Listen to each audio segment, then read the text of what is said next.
Prayer requests. I've been keeping a prayer journal for quite a few months now, and it's amazed me of how many prayers that have been answered since I've started the prayer list. And I have several sections. I have a section for needs. I have a section for salvation, people who need saved.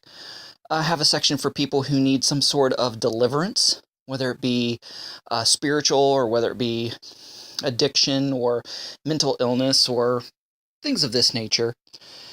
And then I have a section for healing, for people that have been injured, that have a disease, that has an illness, that's sick.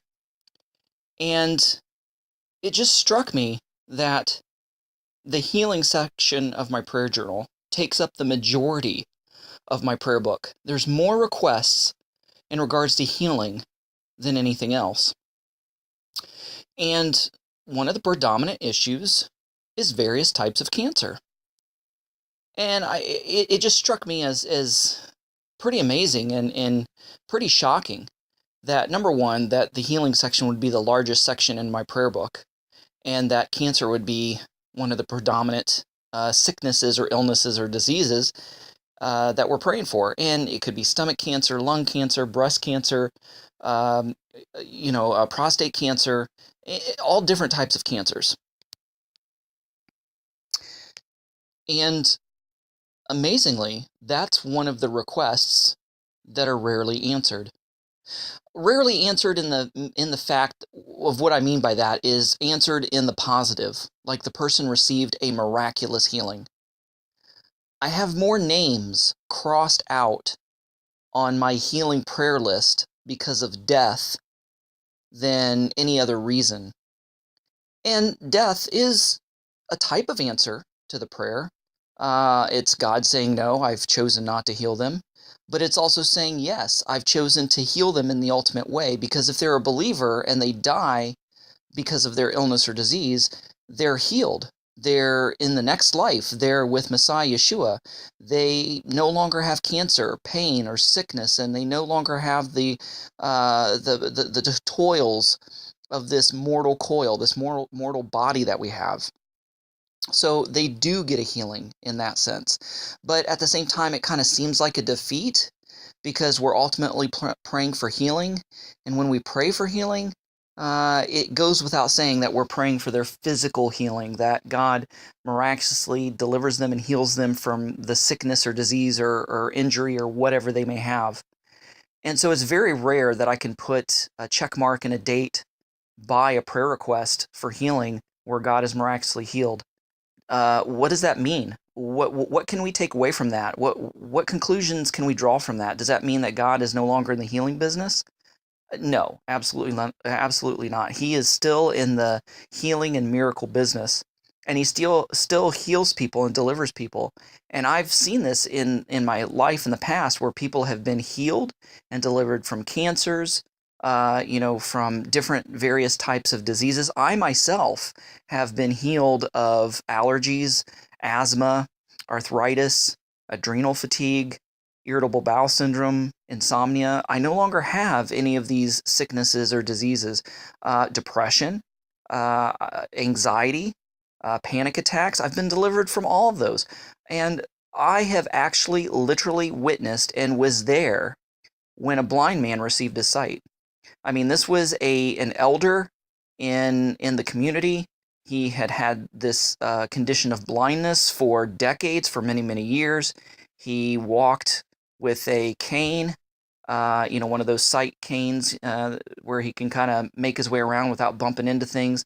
So it was well known, well documented that this man, being an elder in his community, that he was literally blind. And I was able to help another couple who has a ministry of healing, and it's kind of strange, a little bizarre. They use a ram's horn, a shofar, and they blow the shofar over these people in the various areas where there's sickness and disease, and the Lord brings healing through that. I don't know why, I don't know how, I can't explain it. It doesn't happen with everybody, but for some particular reason, God has called this particular couple to blow the shofar over people for healing. And I was able to help assist them and participate in seeing this elderly man healed of his blindness and his sight restored to him. I was there. I seen it happen before my very eyes, and to even talk about it, it still seems surreal, and it still seems impossible, like it really didn't happen, like it was a dream. But I was there, and it was amazing. And I don't have time to go into that story, but my point being is that God does still heal people. So why are there so many requests? And it takes up so many prayer requests, even in church and synagogue. When people have prayer requests, the majority of them is for somebody that's sick, that has a disease, that has an illness, that has an injury, what have you. So why is this? And why is it so rare that someone receives their healing? Well, if you're familiar with the ministry, Be in Health, they're based in Thomaston, Georgia, and it is headed up by a man named Henry Wright, who actually didn't grow up too far from where I live now in Plaster Rock, New Brunswick. He's from Mars Hill, Maine, which is just across the border, which is maybe like an hour, hour and a half from where I am. And the Lord revealed to him in his groundbreaking book, A More Excellent Way to Be in Health. He had the same concerns, and he's seen the same patterns and the same things that I'm bringing up in this podcast. And the Lord revealed to him that approximately 95, give or take, of all diseases, percentages of all diseases have a spiritual root. And if you can figure out and find out what the spiritual root is to that particular disease, you can get rid of that disease. And the reason, the vast majority of the time, and the biggest reason that people aren't healed from their disease is because they don't recognize and take care of the spiritual root problem which caused the disease. So a spiritual ailment, a spiritual malady, can manifest as a physical disease. Now with me, I can only speak for myself. I was delivered from asthma, and I was delivered from allergies. I discovered that allergies and asthma were predominantly caused by a spirit of fear. Fear is much more than an emotion. It's more than a reactionary fight or flight protective mechanism. Fear is a spirit. And 1 Timothy 2:7, I believe it is, or maybe it's 2 Timothy, but it's something like that, that God has not given us the spirit of fear, but of power and of love and of a sound mind. So fear is not of God, it's from the enemy. Fear drives while faith guides. And once I recognized that I had this spirit of fear, and it wasn't just a spirit of fear that I had, it was a generational spirit of fear passed down through my mother's line, because there were cases of fearfulness. And fear has taken on other names. There's other synonyms for fear that we don't even really associate with fear.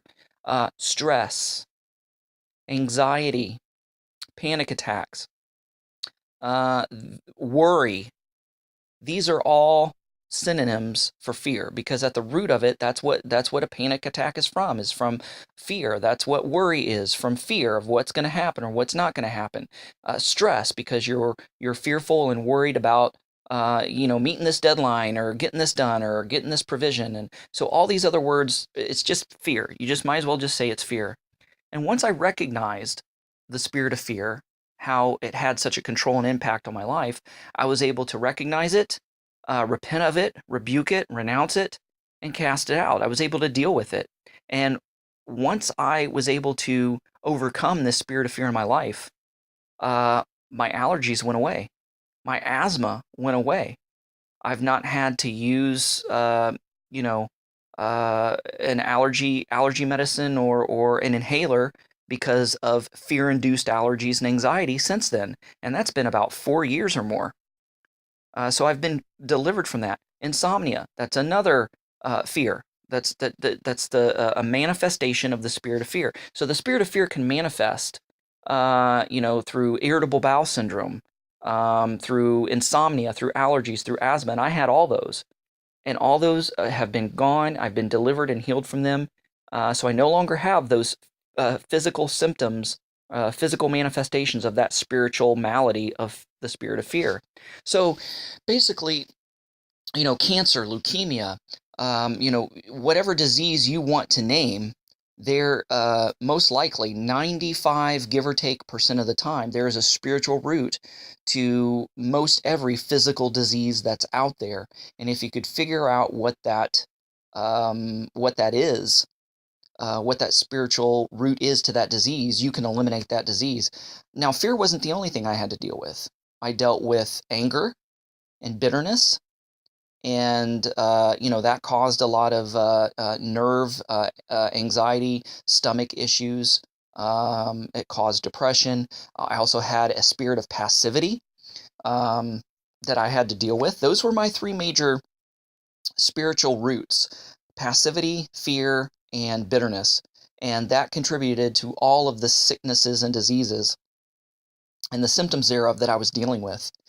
So basically, at a time in my life when I was kind of at the end of my rope, burning the candle at both ends, stressed to the hilt, had all these diseases that I mentioned prior come up on me at once like a ton of bricks, I expressed my concern and need for prayer online.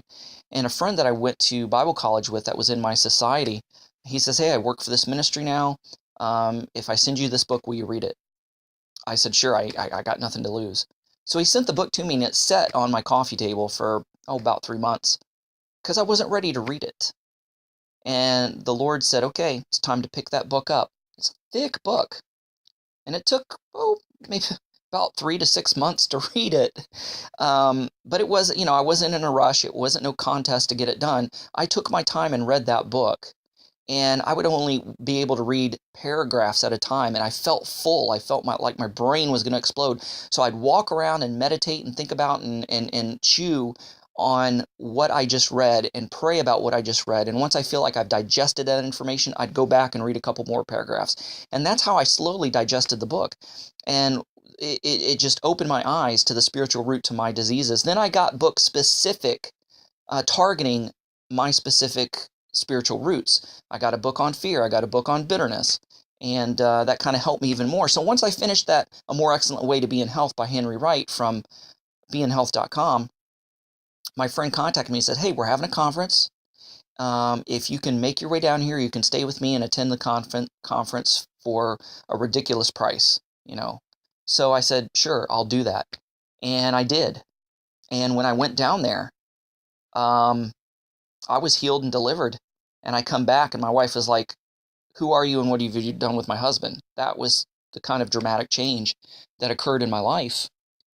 And I remember I was on a regimen of allergy medicine and asthma medicine and all this kind of stuff. And I remember the Lord revealed to me, He's like, start taking half doses of everything. For about 3 months, I took half doses. And all of a sudden, I remember clearly that morning, I popped open my pill bottle, where I have my pills in the little daily sections. And I was about ready to reach in and grab one. And God said, "You're done. You are done. Take no more." And I haven't taken any since. I wouldn't recommend that for anybody. That's just the way that the Lord dealt with me. I would highly recommend that if you're trying to reduce or wean yourself off of certain medications, that you consult your doctor. Thankfully, I had a God-fearing, Seventh-day Adventist, Bible-believing, naturopath type of doctor that agreed with what I was doing and would help me out. Now the only thing I take is vitamins and supplements. That's it. That's all that I take. So anyway, back to the issue at hand about these spiritual roots. So a lot of times if you are harboring or feeding or giving into and allowing the spirit of fear to overtake your life, you're going to have allergies and asthma and irritable bowel syndrome and intestinal issues, digestive issues, upper respiratory issues, sleep issues. Like I said, I can only speak for those because I have experience with those.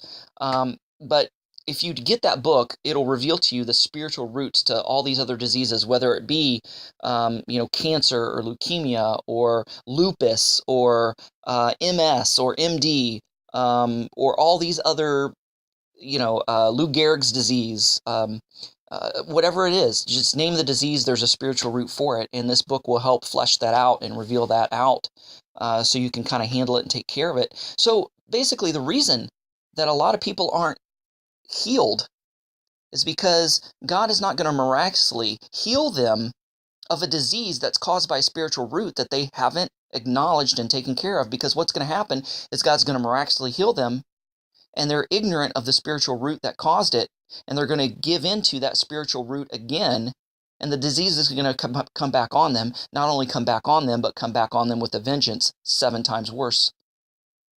And so God is, in his mercy, will allow that person to continue in their disease until the spiritual root is revealed to them and they're ready to handle it and deal with it and make that connection. But a lot of times God's not going to, miraculously remove the disease without them acknowledging or somehow doing business and taking care of that spiritual root that caused that disease. So that's one reason why God may not heal somebody of a sickness or a disease. God can do whatever he wants. He's all wise, all knowing, all fair, all just, all loving. And sometimes he does heal and deliver miraculously. And he takes even that spiritual root away, even if you don't know about it. Sometimes he does that. Sometimes miracles take place and people grow back new limbs or receive their sight or whatever. And then sometimes God will miraculously heal somebody and they don't have a spiritual root. It's just a condition. Maybe it's an injury. Maybe, it's an old injury that didn't heal right, or it's one of these sicknesses that are common to men that doesn't have a spiritual root, like, a virus or a bacteria, the common cold, the flu, or something of that nature, Ebola or whatever, and they don't have a spiritual root. It's just, caused by a virus or bacteria. And so sometimes God will miraculously heal, and God will, allow people to do what they can and take the most natural route possible, or, the medical route, because God has blessed doctors with knowledge and wisdom. But sometimes people aren't healed and delivered from disease because they get dependent upon the drugs that deal with the symptoms. Because let's be honest and let's be fair. Drugs never heal or cure anybody of any disease. It just takes care of the symptoms of the disease. It puts a Band-Aid and a damper on the disease so you can deal with the emotional aspect of it and you don't feel the effects and the pain and the symptoms that much. That's all it does. So it doesn't necessarily heal. And so sometimes God does not miraculously heal somebody or deliver somebody from a sickness or a disease because they are dependent upon pharmakia. Now that word pharmakia is in the book of Revelation. And pharmakia is where we get the word for pharmacy. But in the King James, it's translated as sorcery. But it's basically talking about drugs. Different kind of pharmaceutical drugs. People depend on the pharmaceutical sorcery, the pharmaceutical magic, the pharmaceutical drugs and alchemy and concoctions of modern man and modern day medicine, and they put more faith in the medicine and in the doctors who give it than in God himself. And so when men are treated like gods and like the healers and like the divine, because sometimes doctors get a God complex, and sometimes they are the new priest of the new religion of sickness and disease. And so sometimes people are become dependent and rely more on the doctors and the pharmacia, the medical sorcery, if you will, of these doctors that are prescribed for a particular ailment or disease. And God doesn't get the recognition. God doesn't get the glory. They have more faith and trust in the doctor and in the medicines than they do in God himself. And that's another reason why they don't get healed or delivered from their sickness and disease. A third reason is people own their disease.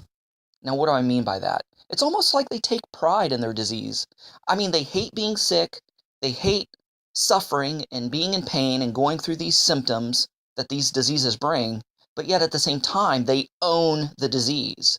They're almost proud of the disease because it makes them special, it makes them different, it makes them stand out, it causes them to get sympathy from other people, and they feed off that emotionally, and they own it because it's now their cause. And it's almost as if they don't know who they are or who they would be if they didn't have that disease anymore. It's like this disease has characterized them and has defined them.